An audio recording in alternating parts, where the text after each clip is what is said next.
Call this meeting to order. If you would, let's say the Pledge of Allegiance. Thank you. I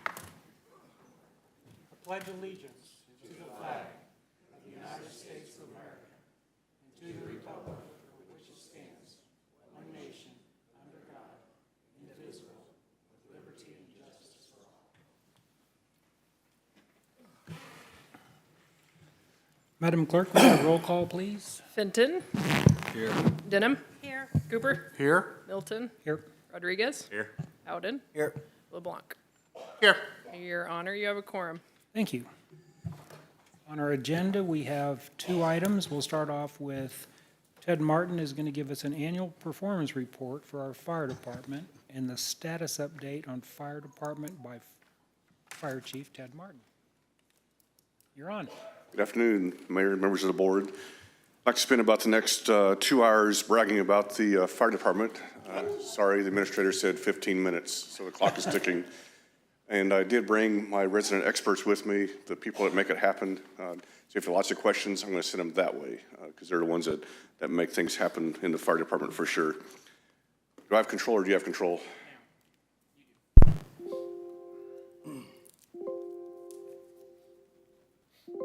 Sure. The other down. The other down. There you go. That was a test, right? So some of this information you may have heard at the banquet the other night with the fire department, but wanted to run through some of the stats from 2022 and look forward to 2023 for the services provided by the fire department. Several years ago, we went through an exercise to update our mission statement and our vision statement. And the key word in the mission statement is to compassionately provide services. We often see people on their worst days, and that's when we are shining at our best. When our staff is out taking care of guests within our team, and I would dare say the public safety and the rest of the city as well with police and public works and utilities and all the staff that works here. We're currently an ISO Class 3 fire department. We'll talk about that more in just a minute. And then the vision is we want to achieve excellence through accreditation. What I mean by that is that as with many entities or groups that we have, like the hospital or the police or the health department, there's accreditation opportunities. And accreditation for the fire service is done within about 250 different measurements. And it's designed not to be a sticker on the wall or say, yay, we did it, but it truly drives towards excellence and constant improvement or continuous improvement. And that's what our team desires to do in the future. It's a very lofty goal, very big to get there, but I think we can use some skill sets to achieve excellence in various areas, even if we don't get to accreditation as soon as I'd like to, which will be tomorrow. It might be several years as we go through. The current organizational chart, we currently have 48 personnel. At the banquet the other night, I was looking at the roster, and there's over 600 years of service just within Branson Fire Rescue, not any of our volunteer time or any other time within public safety that we've done. And so we have a great team with a lot of history and training and desire for excellence as well. 7 of those members have been here for greater than the 15 to 20 year mark, and 14 people with over 21 years of service of those 48 people. That's a pretty remarkable statistic that I'm very thankful that we do not have the turnover rate at the fire department. We look towards the future by adding 12 people this year, which is a lofty goal to do that for the Fire Station 4. We will try to get those people onboarded prior to the station being complete so we can get them to training, orientation, and get them off probation, which will in turn make them ready to serve and not be on probation as we open that station, which would help offset overtime and other coverage responsibilities. 2022 is also a successful year demonstrating a collaborative effort between the Board of Aldermen, the City Administration, the Fire Administration, and the Local 152. This includes a commitment to improve the pay matrix step plan for 21 steps or 21 years down to 10, and the pay program for personnel who have staff function manager assignments and special team assignments. We're very thankful that we are Branson Fire Rescue. We have the collaborative unit, the bargaining unit of the 152 to work with, and I believe that this board and administration has been very successful at that, so we can continue to take care of our people and move forward. And we're very excited that I can report to you that we only have one current vacancy, and we lost a member to Rogers, Arkansas. He wanted to be a fire medic. We do not provide paramedic services here, as we have a good countywide EMS system. And so we will be testing tomorrow, hoping to fill that one position, plus start hiring for Station 4's vacancies in a STEP program.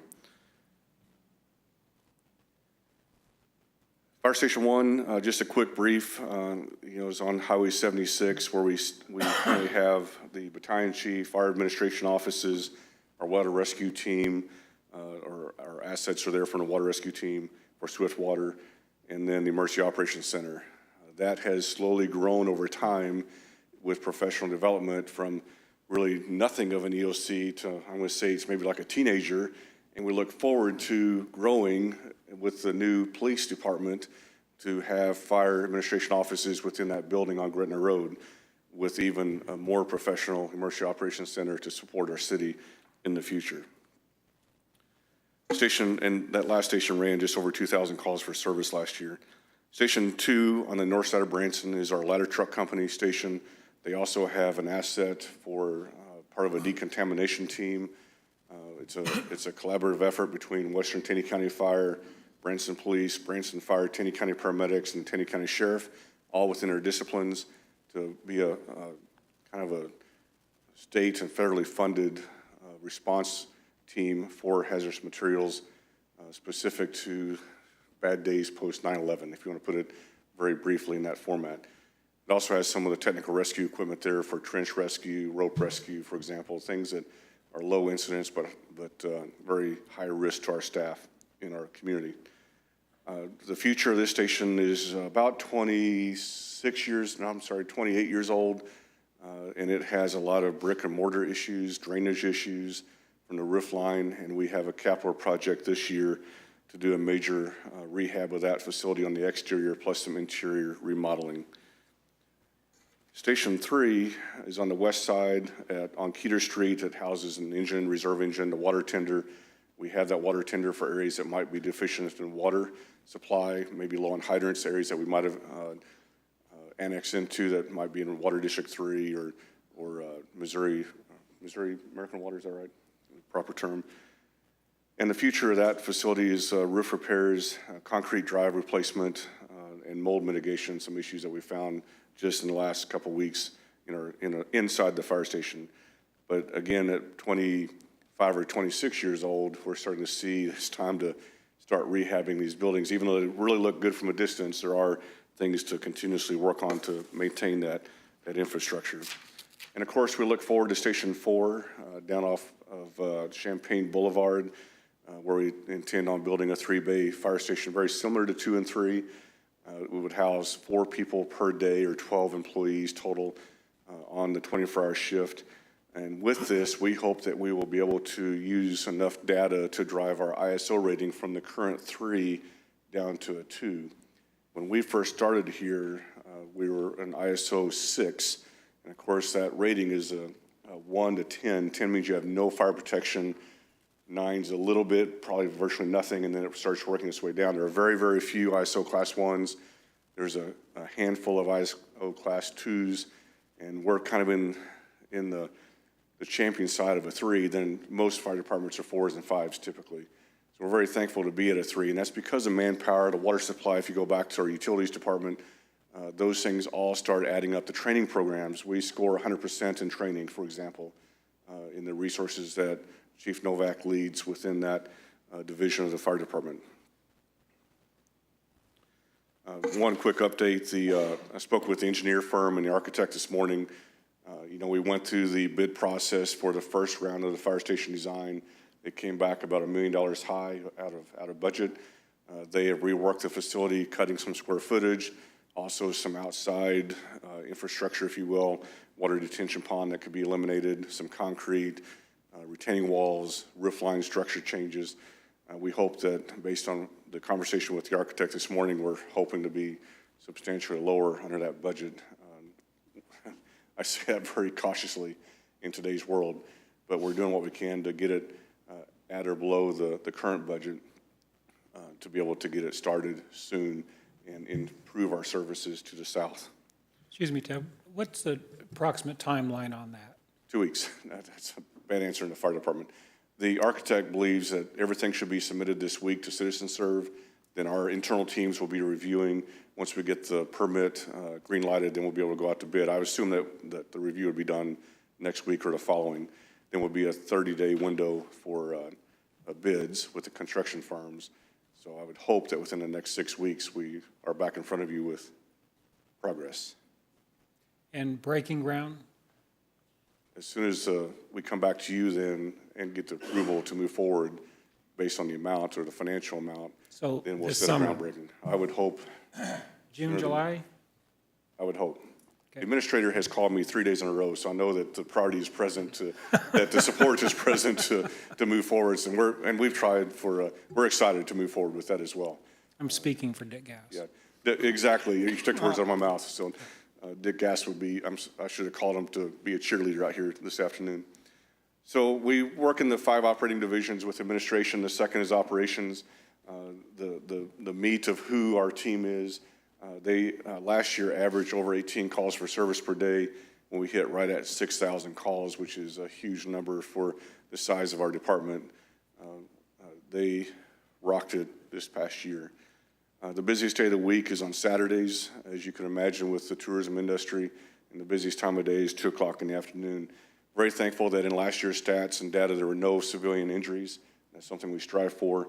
And then the challenge that we had this past year was apparatus maintenance. We drive Keith and his team nuts within the utility or the engineering department to keep our fleet up and going. It's bigger equipment, it's heavier, it's used hard, and it's very costly. It's more so than I ever dreamed in our career of maintaining that fleet. We do have a current Engine 1 replacement on order. It should be in manufacture right now, so we hope to see it in the next couple of months. Grant-wise, we received funding to put a source capture system in fire station, or all the fire stations, that's designed to capture the exhaust off the apparatus so it stays out of the day room and the bunk room and off our bunker gear. Station repairs we've kind of talked about in a few staff cars. So there are a lot of moving parts. Thankful for the Public Safety Fund and the progress we're moving forward this year within our fleet, our stations, and our personnel. Last year, we ran right at 6,000 calls for service, as I mentioned. As usual and very common across the country, EMS is a very big part of that. We have an EMS system, though we have a Taney County paramedic system. We use for a first response concept with patrol cars, first responders, and the volunteer fire companies to our staff. And we strive towards providing excellent EMS service to our residents, our businesses, and our guests here, that you will get a quick response and first response, and then excellent care from the paramedic service and transport to a local hospital. So we worked out algorithm to provide excellent service for our people here. Of course, then just over 300 motor vehicle accidents across the city with injuries throughout the year, and 122 fire calls, which is high. And we need to dive down into those numbers a little bit yet this year to look at the why. I'm a why guy. Why did that happen? What can we do to prevent it from happening again? As we know that most 3 common causes of fires, Alderman Cooper, are not men, women, and children, but electrical, heating, and cooking. And then we start drilling down to candles and other silly things that happen within the jurisdiction and those across the country. We also responded to 198 calls for service to assist our neighbors when they needed extra manpower. So we've done that twice today, as I recall, as the county's on a major fire right now north of town. So they're using us to cover the southern half of Taney County. Hey, Ted, that response time, that seems really quick. I mean, is there like a national average on response time? There is, and this is time of call to arrival. So someone calls 911, you have a minute to process it within our 911 center, a minute to turn out, get your gear on, get in the truck, and we try to keep the response time to 4 minutes. And that is very difficult to manage right now, especially to the south. Plus, we're not like Kansas City or Lee Summit or someplace with nice straight north, south, east, west roads. We do a lot of meandering around. We also had a high incidence this year, and I don't have the stat with me, but we had a high incidence of dual calls in a district. So if Station 3 was out, it was not uncommon to have a second call in District 3, so Station 1 or 2 is responding, so it's a longer response time. I believe with the addition of Station 4, we'll start driving this number down. I look at that and think, man, that's pretty fast. I mean, are you pleased with that number? Or? I'd like to drive it down just a little bit more, so is our goal. As I share this with you, I'm going to share with you that Robert Smith, who works in our offices, he's become our data guru, and we've kind of been, I believe, in the infancy side of data. And when you strive for excellence and accreditation, data drives how I come to you and ask for things and what the community expects. There's been a couple aldermen have done some neighborhood meetings, for example, they've invited us to. That was great hearing posts for us as well. What do you expect? And so I was glad to hear you say that seemed quick, but I think we could even do better as we work with Robert to drill down data and the whys and how can we be better as we strive for excellence. So the fire losses last year, just over $2 million. $1.5 million was to one theater fire with the Dutton family, a very large fire. A residential fire in Branson North was $280,000. So you see it added up very quickly. When you look at, as I spoke with the mayor the other day, you were asking about that number at the banquet. When you think about the value of the city of Branson, all the theaters, the homes, the businesses, even vehicles, boats, RVs, and everything else, the estimated value in our community, I would like to see a number at $1 million or less. When you think about a house being $250,000, $300,000 today, or a new truck being $70,000 or what have you, campers at, I don't know, $20,000, $30,000. So the number doesn't scare me, especially when you have one large fire like the Dutton fire. But still, personal goal is to keep it under $1 million. I think when you look at the last 4 years, that's a remarkable number. And you attribute that to training, you attribute that to equipment, response times, fire alarms, sprinkler systems, the education we do in the schools. We're hoping the whole package that this team does makes that happen and drives that number down low. So my question is, when was the last time you tested your smoke alarm?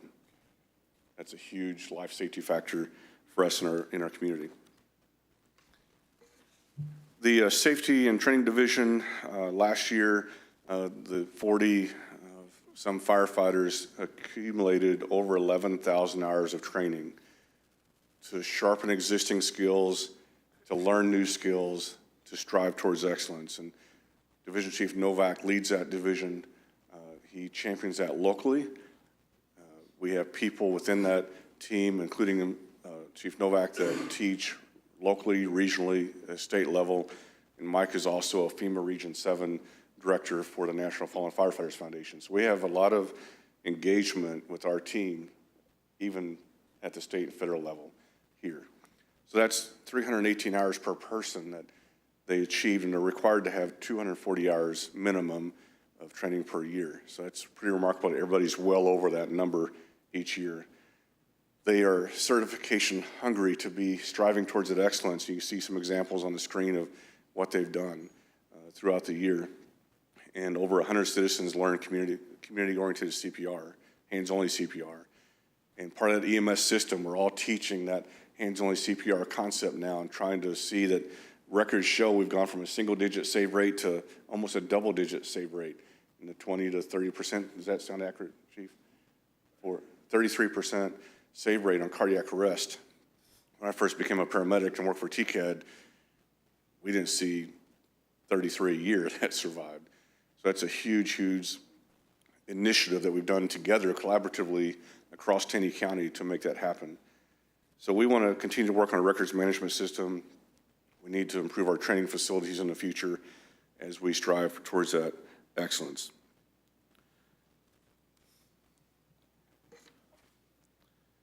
Sorry, get the right button. Technical Services Division, led by Division Chief Randy Fogel. He's on a week-long online learning training this week, so he couldn't make it this afternoon. But we did 133 property annual inspections that we signed out. When you see economic growth, 467 new businesses were inspected last year and welcomed into our community. Over 1,100 commercial permit inspections done. You see this list just keeps on driving down. Down to the operational permits. to be able to have fireworks stands, blasting, open burning, and you start seeing risk. But we manage that risk. That blasting, for example, is a very economic means of construction, and we champion that. I serve on a blasting safety board for the state of Missouri because that's who we are in this state. Indoor pyrotechnics, as you've seen in the theater industry, that we provide pyrotechnic certification training at no cost to our theaters here, that those people that choose to use close prox fireworks or the open flame devices or the cold spark devices, we provide that training. We've scheduled it for March 15th of this year. We usually do it 2 or 3 times a year to help people get certified or keep their certifications in our community as an attraction to the theater industry here. One area that we'd like to see some improvement is, from this division, is how to reduce our false fire alarms. False fire alarms have been huge. They continue to grow. There's some reasons for that. One, growth in the community like Chateau Mountain. Lots and lots of new residential buildings with fire alarm systems in them. And we go there almost every day for breakfast, lunch, and dinner because they're cooking for 10, 12, 20, 30, 40 people in those big houses. And so they trip to fire alarms. So we want to figure out ways that we can reduce that impact on our team on those responses and not have interruptions of business in our response times as well. There's a program we'll be bringing forward called the Brycer Compliance Engine, and we believe that's one proven track method.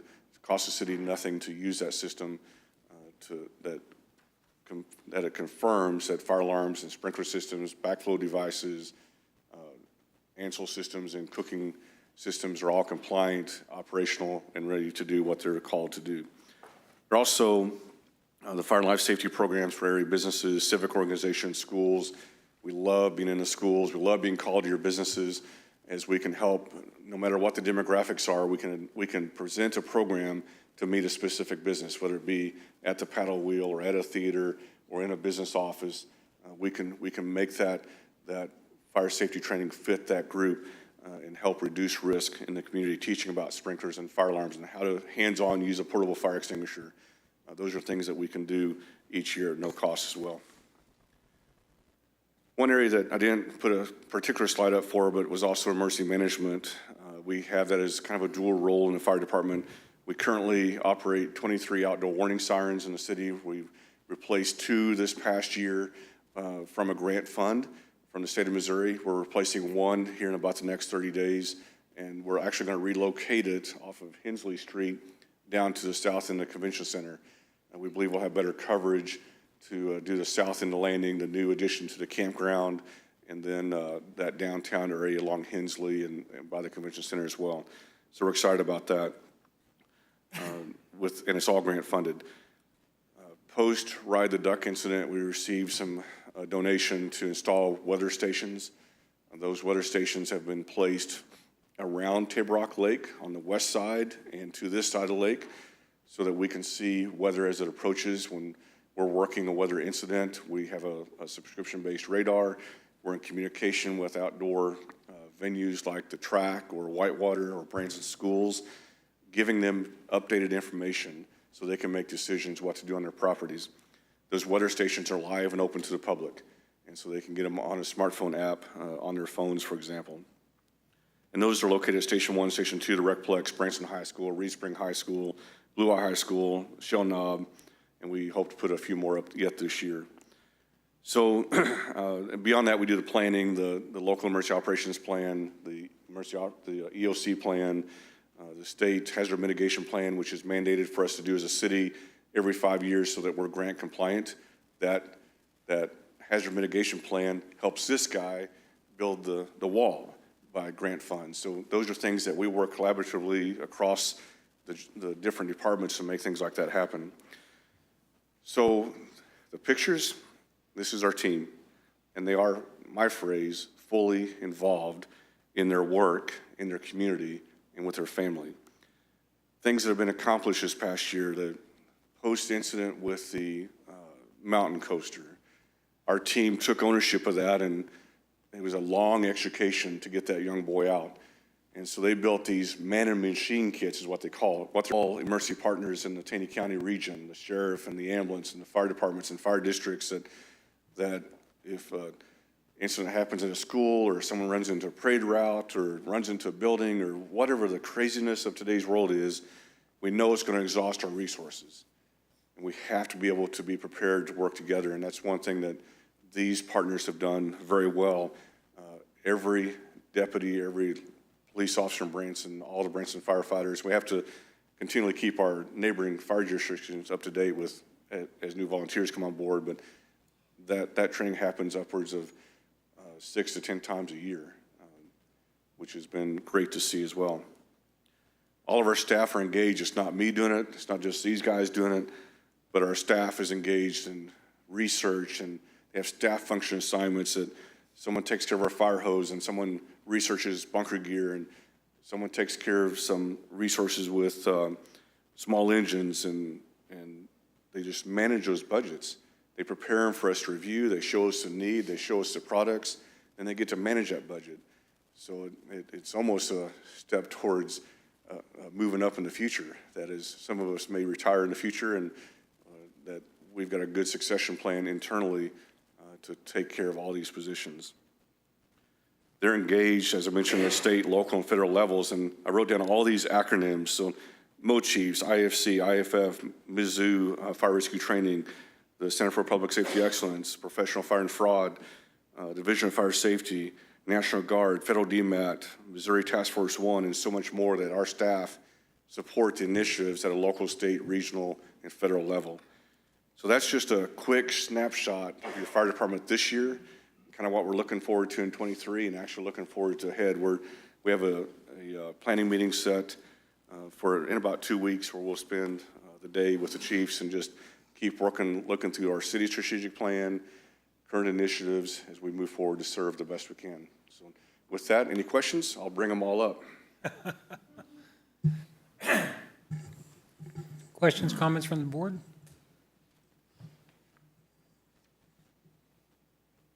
Would you say, Cody, we have a Cracker Jack Fire Department? No? We have a Cracker Jack Fire Department. Yeah. It's an old one. I'm old. He's old school, man. I'm old What school. what he's Cracker saying is Jack. we have, Cracker Jack. we have a heck of a fire department here. That's what We you're have trying to one say. heck of I a would fire echo department. that, yes. I'll take that compliment, but you look out in the room and there's a lot of great departments here. Sure.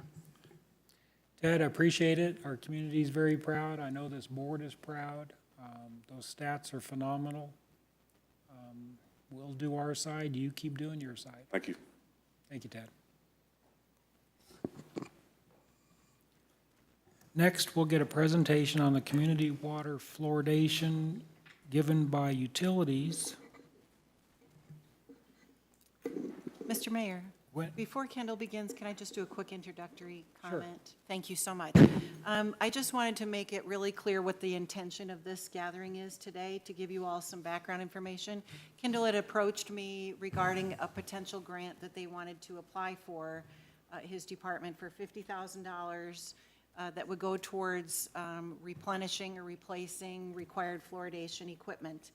And the catch to that, if you win that award, is that you have to commit to keep fluoridating your public water supply for the next 5 years.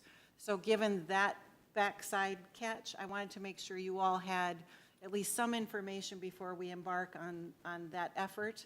And I'm just going to be looking a little bit down the road for more guidance from you on this particular topic. But this is just the beginning stage for the public. It's just an initial introduction to the topic for the public, and we wanted to make sure it was a balanced presentation. So we've got the two invited speakers here today to give a pro side and think about these issues side, so that you all have more information as we come on down the road further. But this is just step one, very beginning levels. Thank you, Kathy. And I know it's important, but I also know that we're planning on having public community meetings on this topic. So kick it off, Kendall. All right, good afternoon, thank you.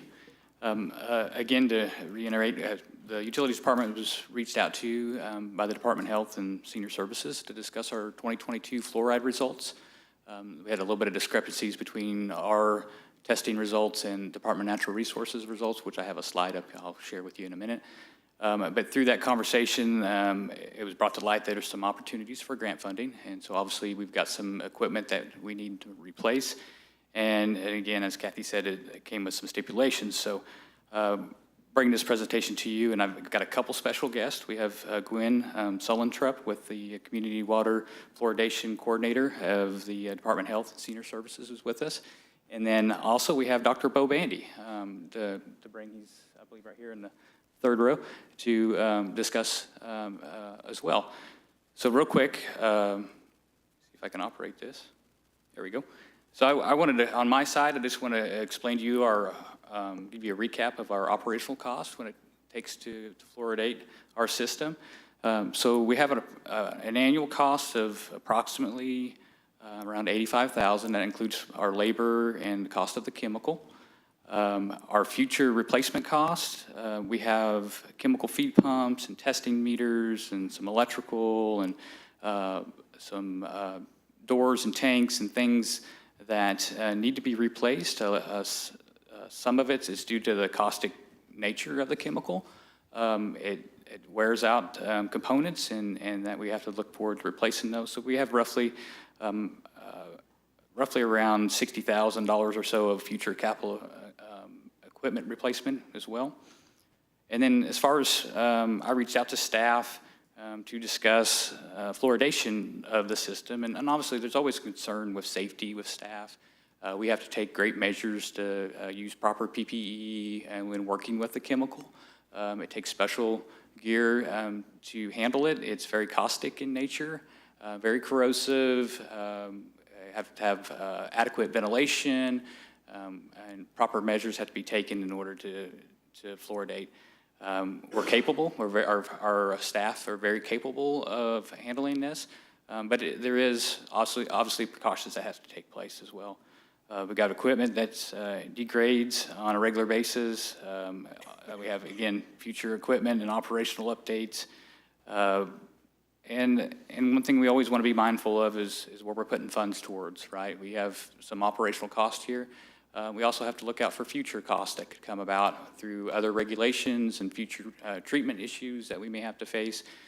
So we want to take a look at our overall expenses and our dollars and see where it's best to put those to use. So with that, I wanted to share real quick my 2022 fluoride results. The green line is the target level of 0.7 milligrams per liter. That's the CDC recommended level. That's our target. If you see in blue, it would be the DNR testing results. They're well below that green line. Our red is our testing results. The second and third quarter are a little bit off from Department of Natural Resources testing, so that's where these new meters that we would like to apply for grant funding for would come into play to help us be more accurate with our testing on our end and help reach the goal of hitting that 0.7 milligrams per liter on a regular basis. So it's a fine line. There's it's a close tolerance that we're trying to meet there, and we need accurate equipment to be able to help us achieve that. So with that, I'm going to pass the baton to Gwen, if she would come up here, and she's going to share her presentation with her. She's going to have about 10 minutes, and then we'll pass it to Bo Bandy. Thank you, Kendall. Hello, Gwen.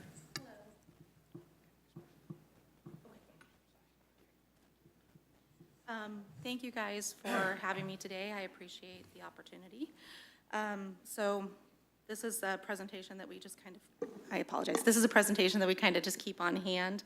So I didn't have time to reduce it down, so there's going to be things that I skip through probably, but you guys should have the full presentation to look to and refer back to. A couple of things, community water fluoridation and CWF, that's the acronym. We use that interchangeably. And cavities, tooth decay. So just to let you guys know that.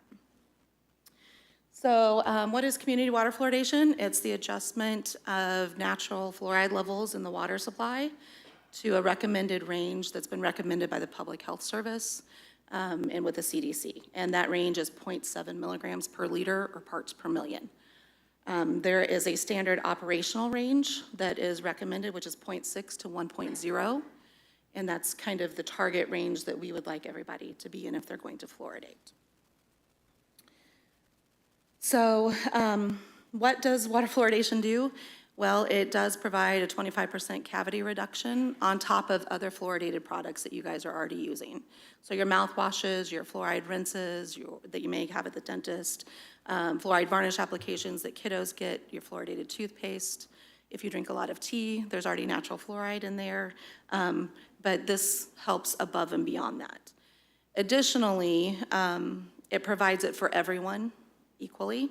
It's not discriminatory as far as it doesn't look at age, race, social economic status. It doesn't look at education level. It doesn't care if you're old or young. If you're drinking the tap water, you're getting that benefit. It has been notated as one of the most cost-effective, equitable, and safe measures a community can take to prevent tooth decay and improve oral health.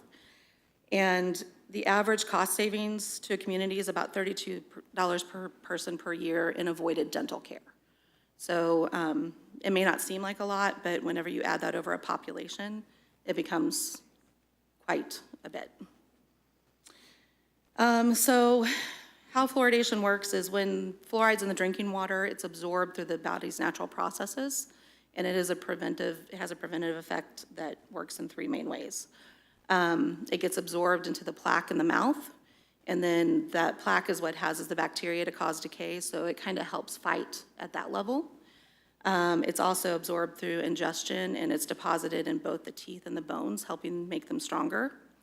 And then it's also absorbed, if you've got like a small decay spot, it opens it up and lets fluoride be more absorbed by that. So you get it systemically, and then you also get it by continually rinsing your mouth as you're drinking the water. Fluoride is naturally present in all groundwater and in the oceans. It's present in a lot of surface water as well.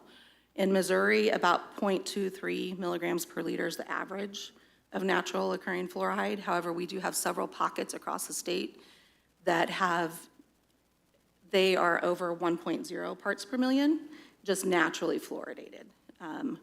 So just to let you know. But water fluoridation is similar to fortifying other foods and beverages, like salt with iodine, milk with vitamin D. So it's a very similar process. Adults get the benefit because it's a direct constant bathing at low levels. So as you're drinking the water, as you're eating foods that are prepared with that fluoridated water, it's coming in contact with your saliva and it's constantly rebathing your teeth. Kiddos get a double effect because as their permanent teeth are coming in, they're getting it stored in those teeth that are making them stronger. And then they're also getting the constant bathing effect on their baby teeth as they're, coming in. Your mouth is your gateway to your body. I don't know how many times I say this in a day. Tooth decay is it still remains the most prevalent chronic disease in both children and adults across the U.S. And it is a disease. It is a bacteria. It can be spread. If mom has an infected tooth and she kisses baby on the mouth, baby can get that infection. It works just like any other disease would work. It is largely preventable, and it has significantly decreased in the last 50 years. Because we've had fluoridated products that are now over the counter and available for wide use. But it's still the #1 chronic disease in the US. And you can't be healthy without good oral health. If you don't have teeth, you can't eat right, you can't speak right. It can affect your mental well-being if you can't have those relationships, if you're worried about constantly covering your mouth. And it does impact your overall health. So here's some of the other diseases that have actually been linked directly to poor oral health. It does exacerbate heart disease, diabetes, strokes. It can cause premature labor and delivery. It can cause low birth weight in kiddos. Speaking as someone who had a diabetic father that had every tooth removed whenever he was 31 years of age, it does greatly impact. On average, kiddos lose about 51 million school hours nationally due to tooth pain or oral health issues. And studies show that the kids that have more dental pain have lower grades. It's hard to concentrate when you're more worried about what's hurting in your mouth than actually looking at what's on the board. US productivity, so this means adults going to work, they call off work. We're losing $45 billion in US productivity each year due to untreated dental disease. About 18% of all working age adults have reported that they have concerns with appearances in their mouth, or with actual dental pain.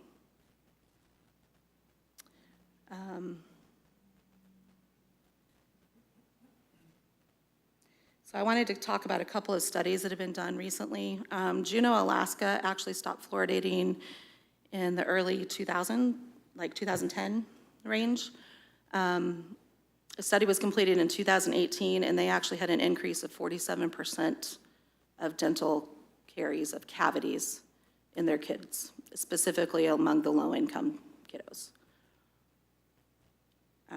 Calgary, Alberta, Canada also voted to stop fluoridation in 2011. And there was a study completed in 2018, and it showed that their cavity rate increased by 146% just from after water fluoridation was removed. They actually put it to a public vote in 2021, and it passed that they want fluoridation back. So those community members have asked for it to restart. They decommissioned all of their equipment, so they had to reconfigure the water plant, purchase new equipment, get all of it installed, go through whatever permits and things that they have to do. So it should be operational by June of 2024. So we need both fluoridated products that we have over the counter with toothpaste and mouthwash, but we also need water that's fluoridated and supplied by our community water systems. It's just another preventive measure. And I briefly want to talk about this because Branson has such a large tourism area. So there's something called the halo effect. While it may not directly impact all of those people long-term, the short-term that they're here, when they're going and getting their tea, buying their soda from the fountain, getting food that's cooked with fluoridated water, they're at least having a benefit while they're visiting here. So it directly impacts the community members, but it has a longer lasting effect. It kind of ripples out like you would see in a pond. Put a drop in and it gets bigger. So poverty, unfortunately, is directly linked with oral health. They don't have access to care. They don't have funding to pay for the needed dental items that need to be fixed. And Branson has a poverty rate of 22.4%, according to the last US Census, completed in 2020. That's almost double what the state rate is at 12.7%. There's one dentist in town that takes Medicaid, and they only accept it for children. Adults have to travel at least 40 miles around to try to find dental care if they have Medicaid or any type of state-funded insurance like that. So it's putting a pretty high burden on people that already may not have transportation and may not even have access or money to buy fluoridated products to use over the counter. So this is what I was talking about. Research shows that water fluoridation saves about $32 per person per year in avoided dental care. If you take the population of Branson, and I took this from the last census, that's about $412,256. Dental treatments aren't taxable. So the city, the county, the state, your special tax rates, they all lose out on that whenever they have to go spend that money on dental care. It's not money that's put back into the community to boost your services here with your community members that own shops and different things. It's just put back into the dentist, and the care that they're getting. So the city tax is about 2%, so that's about $8,200 a year in potential lost revenue. So you will hear a lot and you will read a lot if you go out and Google. Water fluoridation is a hot topic. It is. I don't deny it. There is a lot of things out there that don't put out legitimate information. And these are some of the things that you will hear. So, unfortunately, sometimes you can't argue with people that don't want to listen, or you can't have that conversation. But there's over 6,700 scientific peer-reviewed studies that have been done on water fluoridation that show that it's safe and effective, and that it does not cause IQ deficits. It does not cause cancer like osteosarcoma in children. It does not cause thyroid issues. I have a thyroid issue. It is hereditary. I did not get it by drinking fluoridated water. We actually have contacts at the Siteman Cancer Center, and they wholly support water fluoridation, because that's one of the biggest things we hear is the concern of causing cancer. So I put this up because there could be one potential side effect from community water fluoridation, and it's called dental fluorosis. So what dental fluorosis is, as you can see, starting top left, working your way to the right, normal teeth, the two middle ones that are highlighted in yellow, they have slight discoloration, like white specks on their teeth. That it's cosmetic. It doesn't hurt the teeth. It just means their teeth are a little bit stronger in those spots. This is the only known side effect of water fluoridation. There are no moderate or severe cases, and have never been moderate or severe cases in the United States of dental fluorosis. If you go to other areas in different countries, China, India, a couple of South American countries that have fluoride levels at 8, 10, 12, 14, even up to 32 parts per million, they do have severe dental fluorosis, and they even can have something called skeletal fluorosis, where it actually adheres to the bones, but that is thousands of times higher than what we're talking about with water fluoridation. So water fluoridation is at 0.7 parts per million, which is about 1 penny out of $14,000, just to kind of give you an idea of how little it actually is. Branson has been fluoridating for a number of years. You guys do not have any higher cancer rates. You do not have any higher thyroid issues or heart disease than the rest of the state. You fall right within those averages. So as a whole, Missouri's been fluoridating since 1953. That's when the first place went in, and that was actually in St. Louis, Missouri. We have 96 systems that fluoridate right now, which accounts for 3.76 million out of the 5.8 million Missourians. Most of the people that are not getting it either have well water, or they're very small rural systems that just haven't had the funding, and we're working on getting those taken care of and going through the 90-day process with them. We actually did have one start this year. Camden County Public Water Supply District 4 in Shawnee Bend has started fluoridation.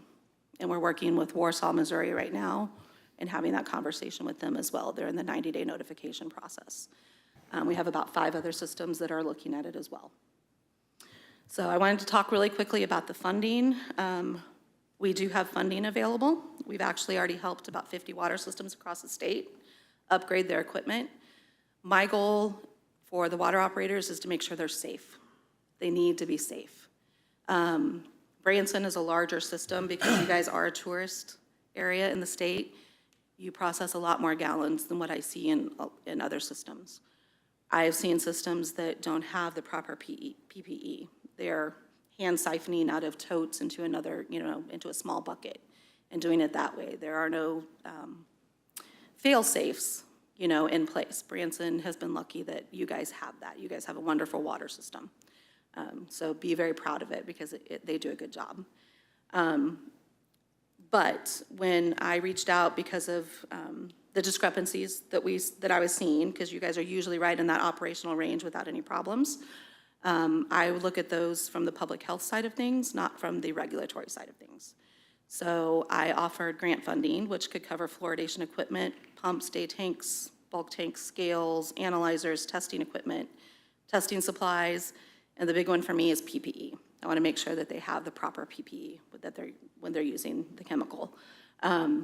It's a very concentrated form that they're using. It's hydrofluorosilicic acid, or FSA or HFS. It is right up there with the chlorine. So what they would have to wear for chlorine is what they would have to wear for fluoride. There are ongoing costs, which, Kendall did a great job explaining what those costs look like to you guys. But we can at least help relieve some of that burden and get some things replaced if you guys decide to continue with fluoridation. And that's my goal, is to make sure that you guys have things to use that are up to date, that are not breaking, that are not costing man hours, that are not making it unsafe for the operators. If you guys decide to move to consider discontinuing fluoridation, I did want to cover Missouri Statute 640.136. There's a 90-day notification period. This is the form that would need to be submitted to our office and Department of Natural Resources. And it would start the 90-day notification period. So we hope that you obviously do not go that route, but we know that you guys have a very difficult job and you're making a decision for a community, and we understand that. So we want to be very open and answer whatever questions we can. So that's everything that I have. Does anyone have any questions at this point? Gwen, I have very confident that we will be seeing you again as we go down this decision road. Okay. And thank you very much. Well, thank you. I appreciate your time today. Oh, yes. Question, Mr. Mayor? You bet, I'm sorry. Thank you, Gwen. And I also wanted to know, is this $50,000 grant, these dollars only be used on anything related to fluoridation? Yes. Yes. We were specifically given this funding. It came from the governor's office, gave us $825,000 to spend to help make the water system safer for those that are fluoridating or those that wanted to start fluoridating. So we've been using that funding to do that. That's what charge we were given, so that's what we're trying to carry out. Thank you. You're welcome. Maybe this is a question for Kendall. How long has Branson been using the fluoride in our system? So approximately since the early 90s, about 1992 is from what I can tell. And, okay. And I guess a question, I didn't catch, who are you with, or who do you? Department of Health and Senior Services, Office of Dental Health. And we work in conjunction with Department of Natural Resources from the public health perspective. They work with the regulatory side to make sure that Branson's not exceeding, the EPA rules and state Safe Water Drinking Act rules. Any other questions? Thank you, Gwen. Appreciate you. Thank you very much. I appreciate your time.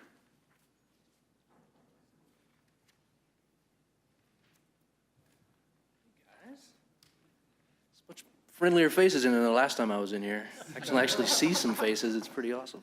This is Bo Bandy speaking. So I'm Bo Bandy. I'm a chiropractor here in Branson. I've been a chiropractor for 15 years. 13 of those have been here in Branson. I've seen people from 18 minutes old to 93 years old and everybody in between. I take care of athletes and seniors and babies and everybody in between. I try to save people from surgery if I can, or help them if they've already had it. So that's kind of my credentials.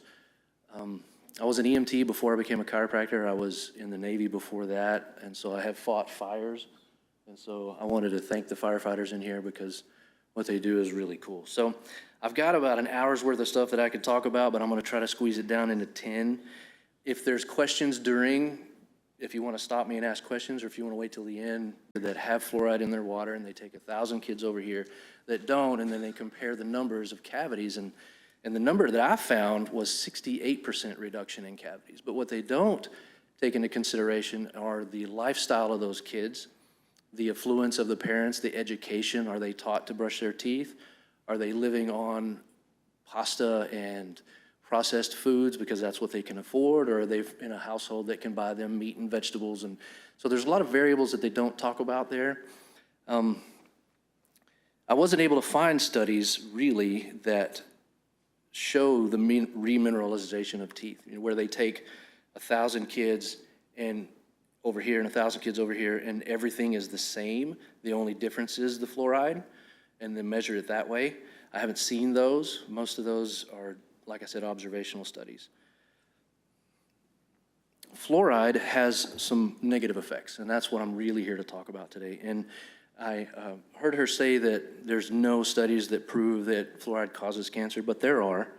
I heard that there were no studies that say it causes fluorosis, and there's not any cases. I had 2 friends in high school that had severe fluorosis when I was back in Hill Center, Texas, because there was a lot of fluoride in that water. So I've seen it personally destroy teeth. So there's that. Let's talk about fluorosis. There's different kinds of fluorosis. There's dental fluorosis that she talked about, where it discolors your teeth. And I would argue that those discolored areas aren't naturally stronger. It's actually pitted teeth, so it makes the enamel a little thinner when that happens. So it doesn't make them stronger. It actually makes them weaker, and it definitely discolors them. But there's also fluorosis of the skeletal system, and it causes calcification into the joints, and there are studies that show that it actually increases fractures in elderly people having too much fluoride in their bodies. The nervous system is affected by fluoride.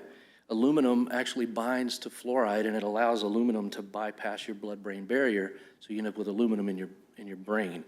And some of the Alzheimer's research that I've been reading shows amyloid plaques, which have aluminum in them, and it causes degeneration in the brain. Another thing that having aluminum in the brain does is it causes calcification of the pineal gland. And I know they say that that's not true, but I have seen it. There are studies that show it. And problem with pineal gland calcification is that's one of the major players in melatonin production and regulation. And so if you don't have enough melatonin, you don't sleep well. If you don't sleep well, you don't heal well. It causes a cascade effect, and it affects your whole life. Melatonin is also critical for neurotransmitter balance in the brain.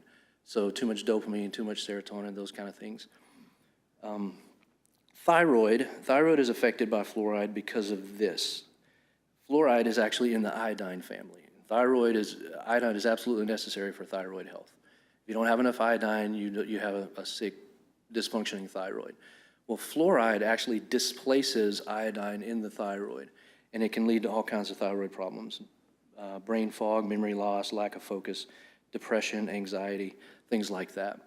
Interesting fact, fluoride or fluoxetine is one of the main ingredients in Prozac. I didn't know if you knew that or not, but Prozac is an antidepressant. And one of the main side effects on those antidepressants, if you read the labels, one of the main side effects is depression and suicidal thoughts. So fluoride, or a derivative of fluoride, actually can lead to depression and suicidal thoughts. So it's not a completely safe chemical. I know you heard her say several times that they're really focusing on the PPE. We got to make sure they're protected. Wouldn't common sense tell you that a poison in a large dose is still a poison in a small dose? And here's why. Our bodies don't get rid of all the fluoride that we ingest. About 50% of the fluoride that we ingest actually stays in our bodies. So it has a cumulative effect. It can build up, and that's where conditions like fluorosis and things like that come from. So let's talk about what a medication is. I looked up the definition. A medication is a drug or other substance that is used to treat disease or injury. When we talk about fluoride being used to prevent a disease, her words, that dental caries or cavities are a disease process, that would make fluoride a medicine. Does that make sense? So is it legal, is it lawful to mass medicate a population against their will without their informed consent? If fluoride is a medicine and we're putting it in the water, we have to give the people the choice to either ingest it or not. And I'm not trying to take fluoride away from people. If you really feel like fluoride is the greatest thing since sliced bread, you can get it in toothpaste. Almost every toothpaste has fluoride in it, mouthwashes. If you drink sodas or anything that's bottled or canned in big factories in big cities, I guarantee you there's a ton of fluoride in that stuff. So you're getting fluoride in your food, you're getting it in your water, you're getting it in your toothpaste and your mouthwashes. We don't need it to be put in the water as well. Does that make sense? So you should, basically, my premise is you should have a choice on whether you ingest this stuff or not. Being forced on you, even for the greater good, we've seen how the greater good stuff works. So that means at the very least, there needs to be a vote. You know, the public needs to be brought into this and be made aware of what some potential downfalls of doing this is. I had no idea the water was fluoridated here. When we moved here, I asked somebody in the water department when we were paying the bill, hey, do y'all fluoridate the water? And he said, absolutely not. There's no fluoride in any of this water. So I thought, oh, great. We don't fluoridate the water. That's cool. I love this place even more. But come to find out, that's not necessarily true. So everybody here familiar with the Nuremberg trials? You remember that? I'm not trying to get too dark here, but the major premise of the Nuremberg trials were forcing medication on people against their will, or medical experiments. That's what the Nazis were doing. And if you put medicine in the water, you're basically force medicating a population without their knowledge or against their will if they don't want it. And so there needs to be informed consent. I've got a few quotes here that I thought were pretty interesting. Dr. Dean Burke is a biochemist and the former chief chemist at the National Cancer Institute of Health. National Cancer Institute of Health. So he knows a thing or two about cancer. He said, quote, fluoride causes more human cancer and causes it faster than any other chemical, end quote. Dr. J. William Hertzy, former VP and senior chemist at the U.S. Environmental Protection Agency headquarters, said, quote, if this stuff gets out in the air, it's a pollutant. If it gets into the river, it's a pollutant. If it gets into the lake, it's a pollutant. But if it goes right straight into your drinking water, it's not a pollutant. That's amazing. And the NIH website, you know the NIH, you familiar with that acronym? You know, Fauci and all those guys? However you feel on that. But the NIH website itself says, the criteria for adequate, high, or low levels of fluoride in the body have not been established. They have no idea what is a safe level. They have no idea. It's all guesswork. So I guess I wanted to give you guys some ammo and some information on the other side of fluoride, because you never hear about that. You only hear about, oh, it saves people from cavities, but we don't get to actually look at all the details when it comes to that. Of course, kids in poorer population and poorer areas are going to have worse teeth because they don't get the same education about dental hygiene. They're raised by parents who are already missing their teeth. So you see what I mean? It creates this domino effect. And I'm pretty sure that her dad didn't lose his teeth because he didn't have enough fluoride. I bet it was the diabetes, honestly. And I'm not trying to jab at you or anything like that, but fluoride doesn't, if you're going to lose your teeth, you're going to lose your teeth, whether you're drinking fluoride or not. There was a recent study, this is something that I found interesting. Within the last 3 years, there's been a study published in the Journal of American Medical Association Pediatrics. It says, pregnant moms who consume fluoridated water have kids with lower IQs. That's true, look it up. They just published this a few years ago. So there is research that shows that it lowers IQ. Fluoride leaches lead out of lead pipes. Did you guys know that? So it doesn't seem like that would be a big deal, but if your house was built before 1986, there's a big potential that you have lead pipes still, because that didn't become law until '86 where they stopped using lead pipes.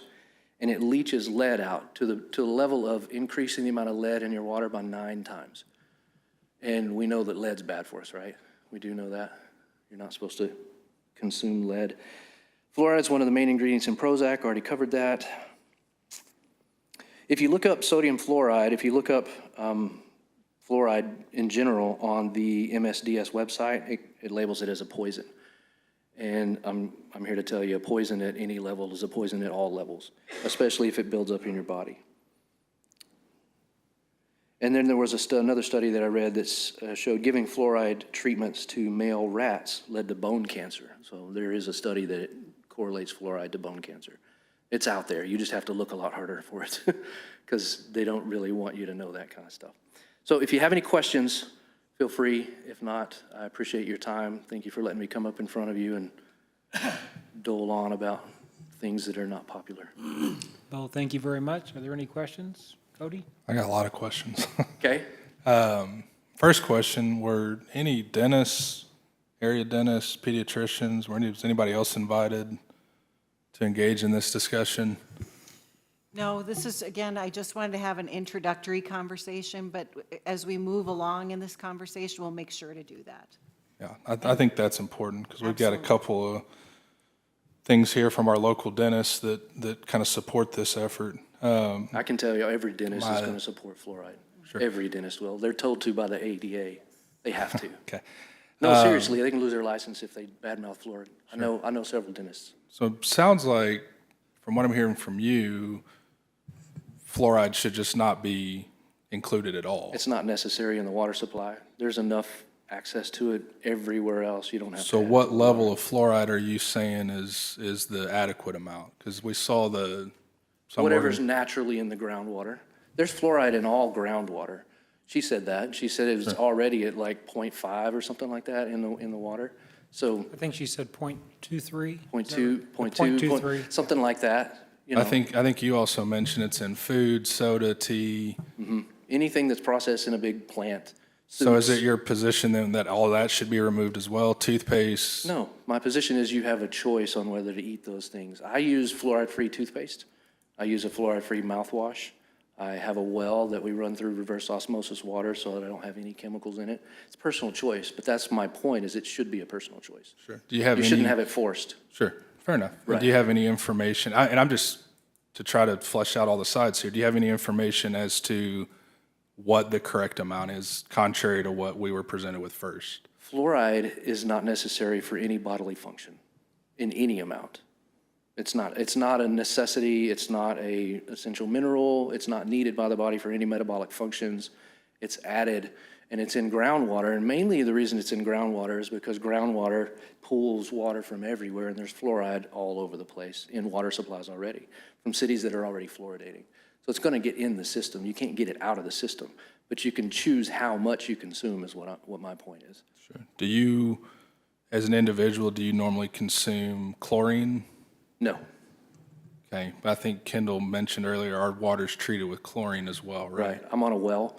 I don't have any chlorine in my water. Okay. So I guess my question, and maybe this is even a question for Kendall, because I think there's chemicals in the drinking water for various reasons. Right. So, and would you say those are pollutants or not, that we shouldn't be adding those as well? Chlorine is quite toxic at low levels in the body, and it also builds up. Chlorine is what's the active ingredient in bleach, and so if you read the labels on bleach, just like you read the labels on toothpaste, it says, do not swallow this, do not drink this, because it is very dangerous. Now, different concentrations mean different things, and chlorine is one of those things, my understanding is that it kills bacteria and viruses and things like that in the water, cryptosporidias and all the little floaty things with all the little stuff that is bad for your gut. So some chlorine, I guess, depending on the quality of the water supply, could be necessary, but I believe there is an upper limit to that too. I think it's probably overused. Thanks. Clay? Is this discussion leading on whether we continue or stop putting fluoride in the water? Is that the main? Really, during my introduction, I just wanted to start the conversation because we've got this opportunity to apply for this grant.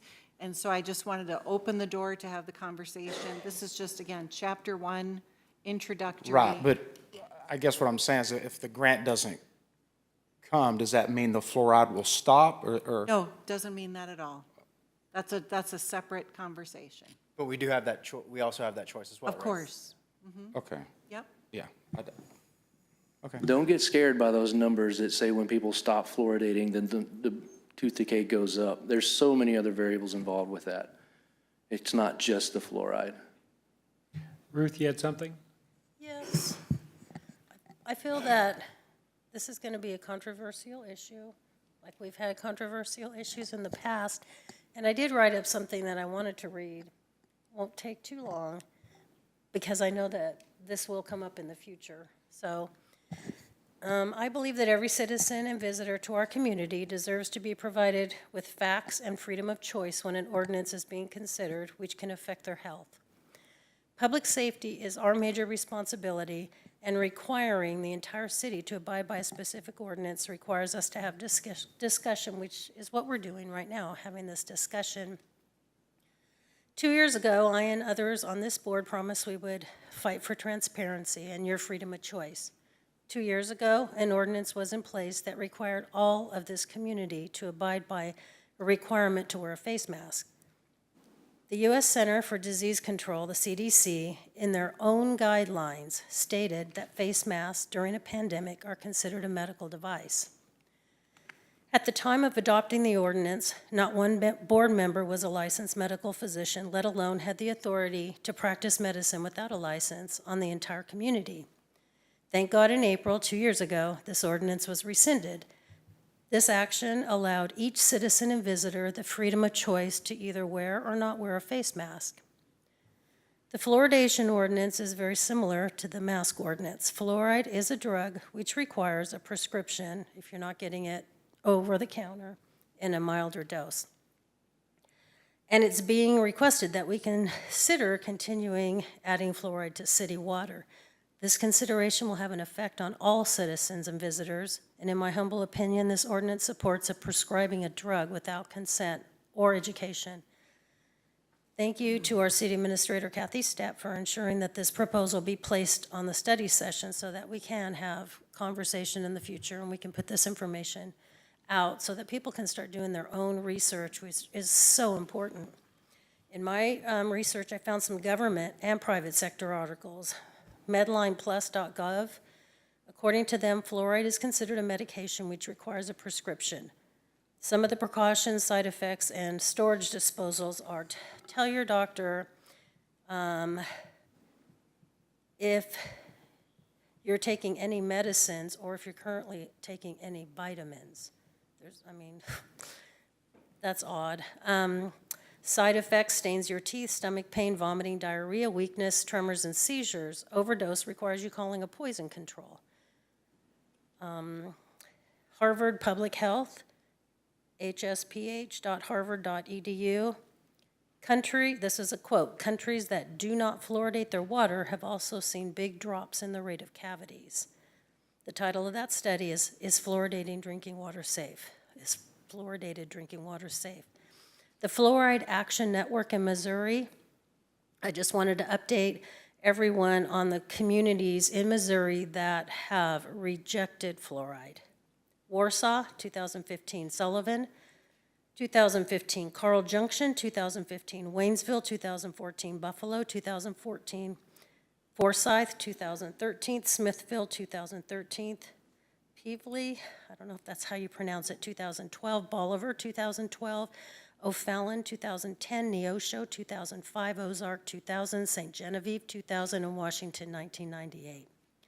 Lastly, I provided and the board received an article from fluoridealert.org by Paul Connett, PhD.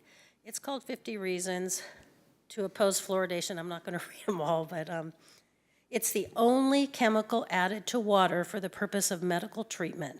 The U.S. FDA classifies fluoride as a drug when used to prevent or mitigate disease. All other water treatment chemicals are added to improve the water's quality of safety, which fluoride does not do. The dose can't be controlled. Once it's added into the water, it's impossible to control the dose, and dosage is extremely critical. The fluoride goes to everyone, regardless of age, health, or vulnerability. Fluoride accumulates in your body.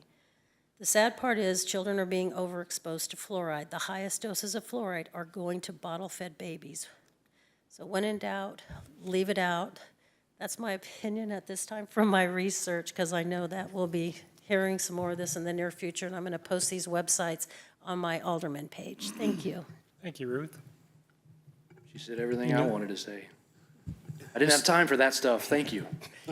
Very quickly, I just want to say thank you, Bo, for your presentation.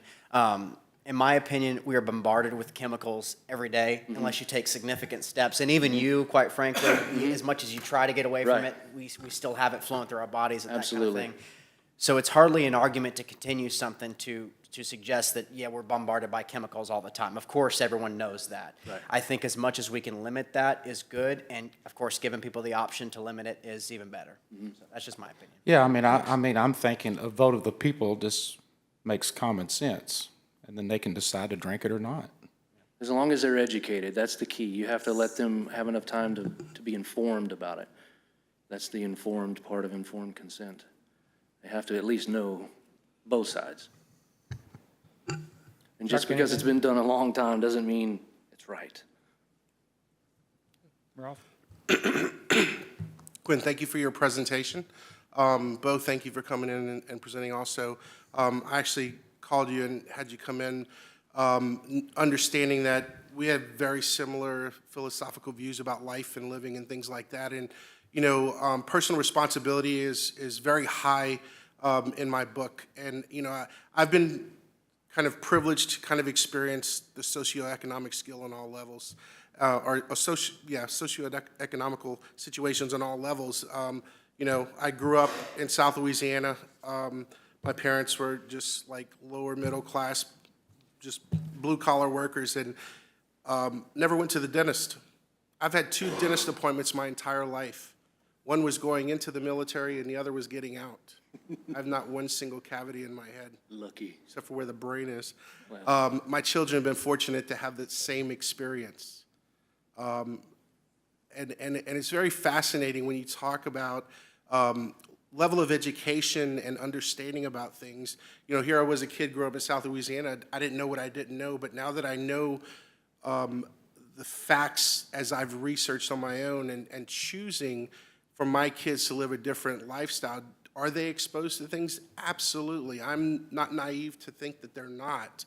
And particularly since they're all in their 20s and 19 years old, of course, you know, they're definitely doing those things. However, seeing how they grew up, seeing how they've excelled in school and academia and sports and all those things, you know, it's definitely about education and lifestyle. And, you know, this is very important to me because I have seen the other side of, you know, fluoride being very toxic to people in my life, and I've seen the side where it hasn't been. So just because something is always said to have been okay doesn't really make it okay.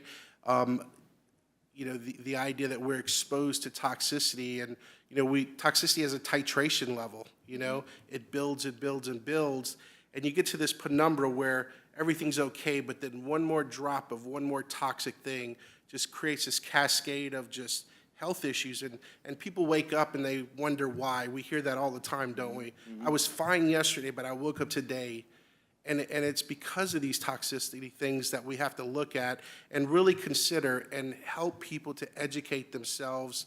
And there's lots of information out there. I mean, this is 2023, and, you know, just because it's on Google doesn't make it right, but let me tell you, the facts are out there, and I think that in the past, we've been blinded by not being able to access them.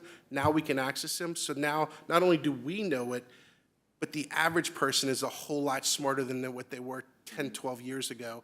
And that's where I'm getting it from. People in the community going like, hey, Doc, take a look at this and, you know, really consider it and things like that. So thank you for coming out. And Gwen, thank you so much for coming out, because I listened to it and I could feel your empathy for it.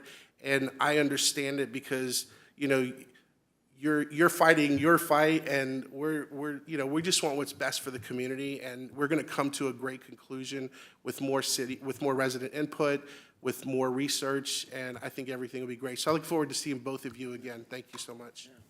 You guys remember in elementary school when they would hand out those little red chewable pills and it showed all the plaque in your mouth?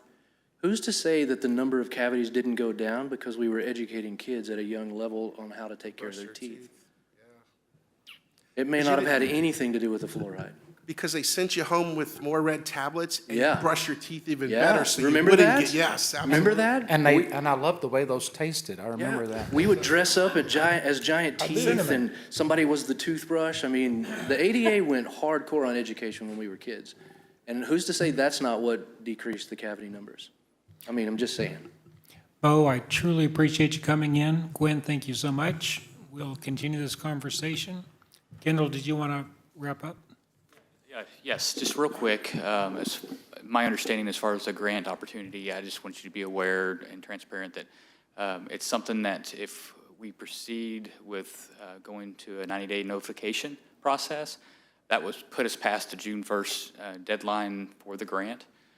So just keep that in mind if we proceed forward with a 90-day notification to the public and proceed a vote on the matter, then the grant opportunity for this year is gone at this point. Just wanted to bring that to your attention, so. Thank you. Well, that was a bummer.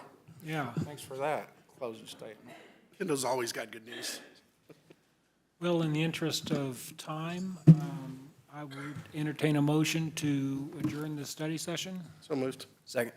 We have a motion and a second. All in favor? Aye. Aye. All opposed? Hillary, you good with that? Thank you.